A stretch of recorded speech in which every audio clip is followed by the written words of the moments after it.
The dusty main street of Redemption Creek stretched before them like a gauntlet of judgment, lined with curious faces peering from behind curtained windows and men gathered on wooden sidewalks, their conversations falling to whispers as the unusual procession passed by. At the center of it all, 23-year-old Isabel Thornton sat in the back of a wagon with her head bowed and her face hidden behind a heavy veil, her entire body radiating the kind of shame that made even strangers uncomfortable to witness. The scars that marked the left side of her face, from temple to jaw, told a story she had never wanted to share but could never escape. 3 years ago, a kitchen fire had changed everything, not just her appearance, but her entire understanding of her place in the world. What had once been considered a pretty face, one that had attracted the attention of several suitable young men in her hometown of St. Louis, had become something that made children stare and grown men look away in discomfort. Her father, a practical man who had run out of patience with having an unmarried daughter who showed no prospects of ever finding a husband, had finally taken matters into his own hands. Through a series of letters and arrangements that Isabel had only partially understood, he had secured her a position as a mail-order bride to a rancher named Marcus Whitmore in the Colorado Territory. "He knows about your condition," her father had assured her, though his inability to meet her eyes when he said it had filled her with dread. "He's willing to overlook it in exchange for a woman who can keep house and help with his children." The phrase "willing to overlook it" had echoed in Isabel's mind throughout the long journey west, becoming more painful with each repetition. She wasn't looking for someone to overlook her scars. She was looking for someone who could see past them to the woman she still was beneath. But beggars, she reminded herself bitterly, could not be choosers. The journey west had been a nightmare of whispered comments, from fellow passengers and the constant anxiety of wondering what kind of man would be, desperate enough to marry a scarred woman sight unseen. She had traveled by train as far as Denver, then by stagecoach through increasingly wild country, each mile taking her further from everything familiar and closer to an uncertain future. Now, as the wagon pulled to a stop in front of the small church at the end of the main street, Isabel felt her courage desert her entirely. The wooden building was simple but well-maintained, with a bell tower that spoke of a community that took its faith seriously. Around the church, she could see the rest of the town: a general store, a saloon, a blacksmith shop, and various other businesses that marked a settlement prosperous enough to support families rather than just transient workers. A man stepped down from the church steps and approached the wagon. Even through her veil, Isabel could see that he was tall and broad-shouldered, with dark hair and the kind of weathered hands that spoke of hard work. This had to be Marcus Whitmore, her intended husband, though something about his bearing seemed different from what she had expected. He moved with the confidence of authority rather than the desperation of a man reduced to mail-order arrangements. "Miss Thornton?" His voice was deep and gentle, lacking the harsh pragmatism she had braced herself for. Isabel nodded without raising her head, not trusting her voice to remain steady. The veil fluttered slightly with her nervous breathing, and she clutched her small traveling bag more tightly, as if it might anchor her to some semblance of dignity. "I'm afraid there's been a misunderstanding," the man continued, his tone careful and kind.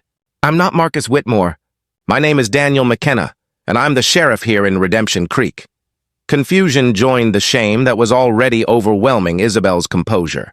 She looked up sharply, studying the man through the gauze of her veil. He wore a badge pinned to his vest, and now that she looked more closely, she could see the bearing of someone accustomed to maintaining order and protecting others. "I don't understand," she said, her voice barely above a whisper. "Where is Mr. Whitmore? Has something happened to him?" Daniel removed his hat and ran a hand through his hair, a gesture that spoke of discomfort with the message he had to deliver. The afternoon sun caught the silver threads at his temples, suggesting he was probably in his early 30s, though the lines around his eyes spoke of someone who had seen more than his share of life's harder realities.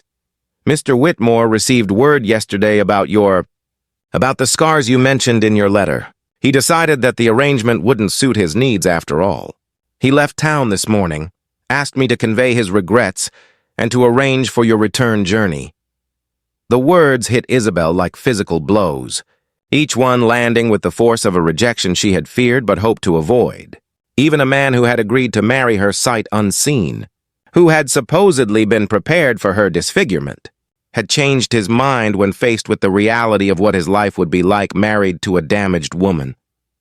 "I see," she whispered, her voice barely audible through the veil. The simple words carried the weight of 3 years of rejection, of mirrors avoided and social gatherings declined, of the gradual understanding that her life would never be what she had once dreamed it might be. "What am I supposed to do now? I have nowhere to go, no money for a return journey that I wouldn't be welcome at the end of anyway." Her admission of complete destitution sent a murmur through the small crowd that had gathered to witness what they had expected to be a wedding. Isabel could feel their eyes on her, assessing her predicament with the mixture of pity and curiosity that marked small-town attention to drama. It was then that a small voice piped up from somewhere near Daniel's legs, clear and bright in a way that cut through the heavy atmosphere of adult embarrassment and social awkwardness. "Papa, why is the pretty lady crying?" Isabel looked down through her veil to see a little girl of perhaps 6 years old, with dark curls that had clearly been carefully braided that morning, but were now escaping their ribbons in the way of active children.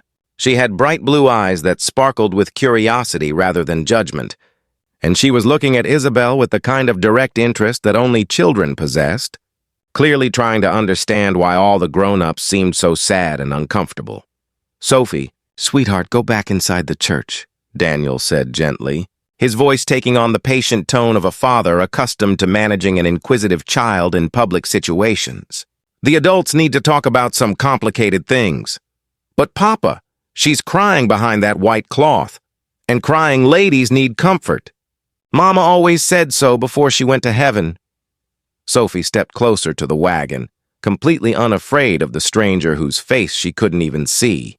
Her small hands were clasped behind her back, and she tilted her head with the intense focus of someone trying to solve an important puzzle. "Miss, why are you wearing a veil when it's not Sunday and we're not in church? Are you pretending to be a bride?" Isabel felt fresh tears sting her eyes at the innocent question. "I was supposed to be a bride," she managed to say, her voice thick with emotion. "But it didn't work out the way it was planned."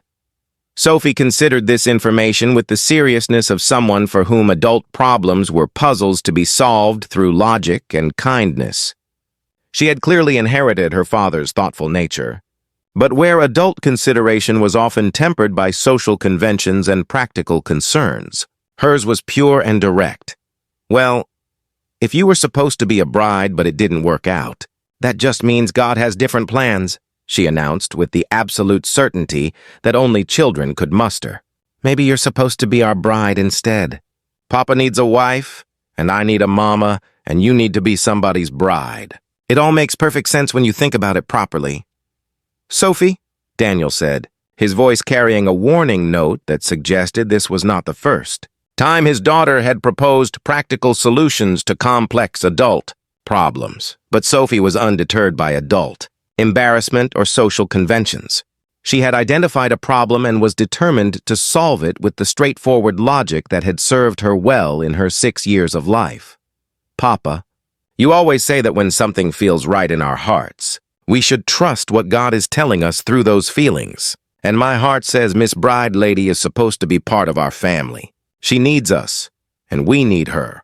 And that's exactly how God likes to arrange things." Daniel looked up at Isabel with an expression that mixed apology with something that might have been curiosity. She could see the love he had for his daughter in every line of his face, but also the weariness of a single parent trying to navigate complex social situations while protecting a child's innocent faith in simple solutions. "I'm sorry about my daughter," he said, his voice gentle but slightly embarrassed. "She's been asking for a new mother since my wife died 2 years ago, and she tends to see potential candidates in every woman who shows kindness to her. She doesn't understand that life is more complicated than her solutions might suggest." "She's lovely," Isabel said softly, meaning it completely. "You should be very proud of her. She has a beautiful heart. I am proud of her. She's the light of my life, the reason I get up every morning and try to be a better man than I was the day before." Daniel paused, seeming to wrestle with some internal debate that played out across his features. "Miss Thornton, I know this is highly irregular, and I know you don't know anything about me beyond my name and occupation. But Sophie's right about one thing. You shouldn't be stranded here with nowhere to go and no resources to help yourself." He glanced around at the townspeople who were still watching the drama unfold, then back at Isabel with a decision clearly forming in his mind. "Would you consider staying with us, at least temporarily, while we figure out your situation? I have a spare room in my house, and Mrs. Patterson, who helps with Sophie and the housework, would welcome another woman's company. It wouldn't be charity. You could help with Sophie's education and the household management in exchange for room and board while you decide what you want to do next." Isabel felt her breath catch in her throat. The offer was so unexpected, so generous, that she couldn't quite process it at first. "You would do that? For a stranger? You're not really a stranger, not in any way that matters. Anyone who travels 800 miles to honor a commitment to marriage is someone with character and courage.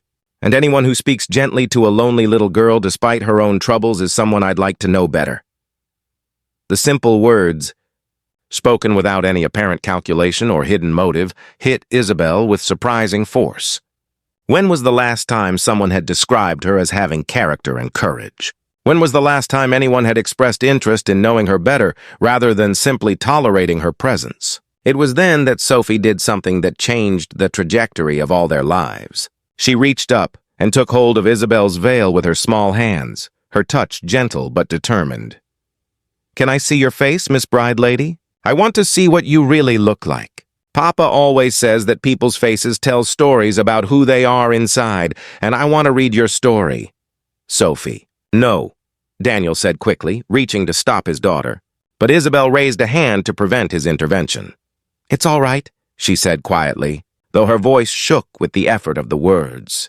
She should know what she's asking for. Everyone should know what they're getting into before they make promises they might not be able to keep. With trembling fingers, Isabel lifted the veil from her face, revealing the extensive scarring that marked the left side of her features. The twisted, discolored skin was a stark contrast to the unmarked right side of her face, creating an asymmetry that had made mirror-looking a torment for 3 years. The scars ran from her temple down to her jaw, pulling slightly at the corner of her mouth and creating a permanent reminder of the night that had changed everything. She waited for Sophie's reaction, braced for the inevitable gasp of shock or the instinctive step backward that usually followed the revelation of her scars. Children were often more honest in their reactions than adults, less skilled at hiding their discomfort or disgust behind polite social conventions. Instead, Sophie stepped closer and studied Isabel's face with the matter-of-fact interest of someone examining an interesting painting or a flower with unusual markings. Her blue eyes traveled over the scarred skin without flinching, taking in the damage with the same careful attention she might give to any other notable feature. "Oh," she said simply, as if Isabel had just revealed that she had brown eyes or freckles. "You got hurt." "Yes," Isabel whispered, her voice barely audible. "I got hurt in a fire." Sophie nodded as if this explained everything that needed explaining. "Fires are very dangerous. Papa always tells me to be extra careful around the stove and never to play with matches or candles." "Did it hurt very much when it happened?" "Yes, it did. It hurt very much. But you're all better now." "I mean, the hurt part is over?" Isabel touched the scarred skin gently, a gesture that had become habitual over the past 3 years. "The burns healed, but they left marks that will always be there." Sophie considered this information seriously, her small face creased with thought. Then she did something that completely undid Isabel's carefully maintained composure. She reached up and touched Isabel's cheek with gentle fingers, tracing the scarred skin with the same tenderness she might use to comfort a wounded animal. "The marks don't make you ugly," she announced with absolute certainty, her young voice carrying the kind of conviction that came from a heart that had never learned to lie about important things. "They just make you look like you've been through something important and brave. Like Papa's hands. They're all scarred from ranch work and being sheriff, but they're still the best hands in the world because they take care of people." The simple acceptance in the child's voice broke something loose in Isabel's chest, something that had been locked away behind walls of shame and self-protection for 3 long years. When was the last time someone had looked at her scars and seen anything other than damage? When was the last time anyone had used the words brave and important to describe her experience, rather than treating it as something shameful to be hidden or overcome? Daniel had been watching this exchange with growing amazement, and Isabel could see the love and pride he felt for his daughter's generous heart written clearly across his features. Now he stepped closer to the wagon, his expression gentle but serious in a way that made her pulse quicken with nervous anticipation. "Miss Thornton," he said quietly, his voice pitched just for her ears despite the crowd of curious onlookers. "May I?" Isabel wasn't sure what he was asking permission for, until he reached up and very gently drew her veil completely away from her face, letting it flutter to the ground beside the wagon wheel. She instinctively tried to turn away, to hide the scarred side from his view, but his hand caught her chin with gentle firmness and turned her face back toward him. The touch of his fingers against her skin was warm and steady, without any of the hesitation or distaste she had learned to expect from men when they were forced to look directly at her damage. His hand was calloused from work but gentle, and he held her face as if it were something precious rather than something to be endured. For a long moment, they simply looked at each other. Isabel waited for the familiar flicker of distaste, the polite but obvious discomfort that men always showed when faced with her disfigurement. She had learned to read the subtle signs, the slight tightening around the eyes, the unconscious step backward, the careful arrangement of expression that spoke of someone trying to hide their true reaction behind social politeness.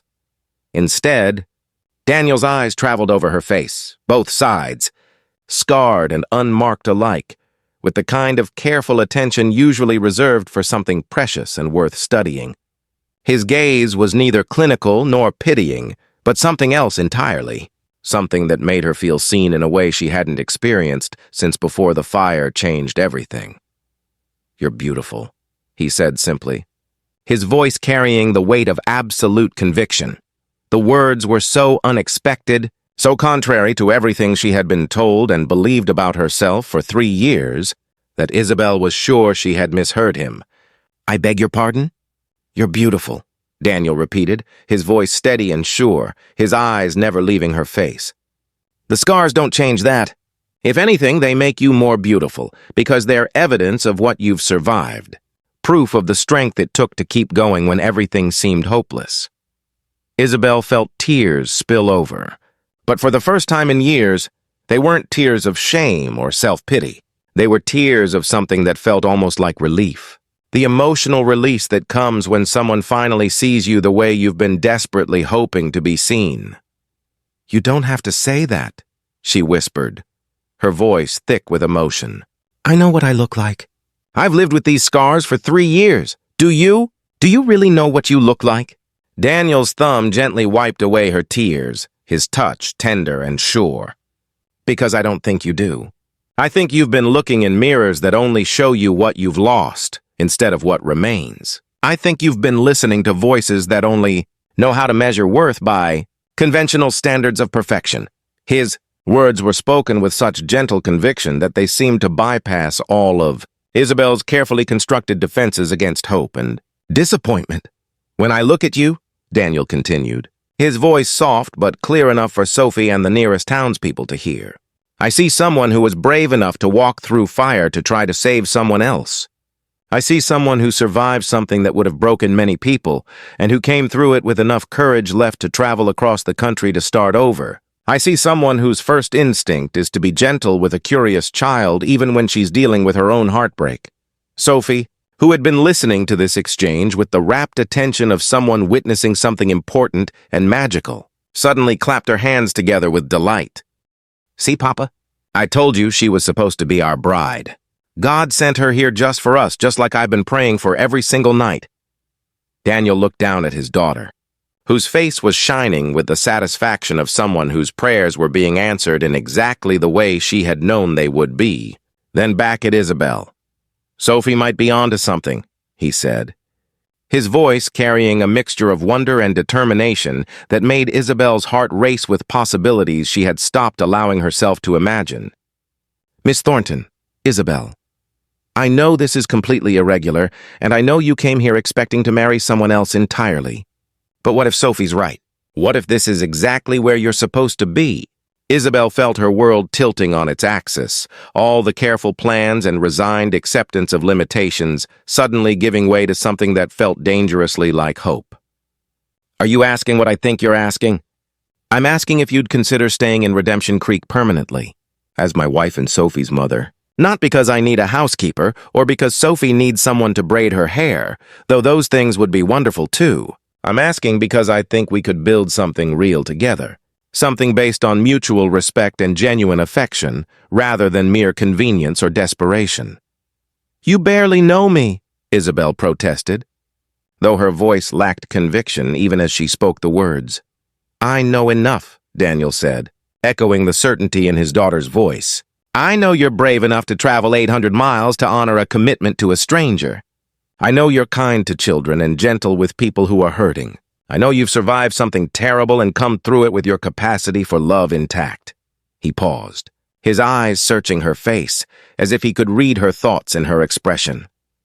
"And I know that when I look at you, I see someone I'd like to spend the rest of my life getting to know better. Someone whose strength and beauty deserve to be celebrated rather than hidden. Someone who could help me raise Sophie to be as generous and wise as she already is, and maybe help me remember how to see miracles in everyday moments the way she does." Isabel looked at this man who saw beauty where others saw damage, at this child who had welcomed her with innocent faith and unconditional acceptance, at the small town that stretched before them with its promise of community and belonging.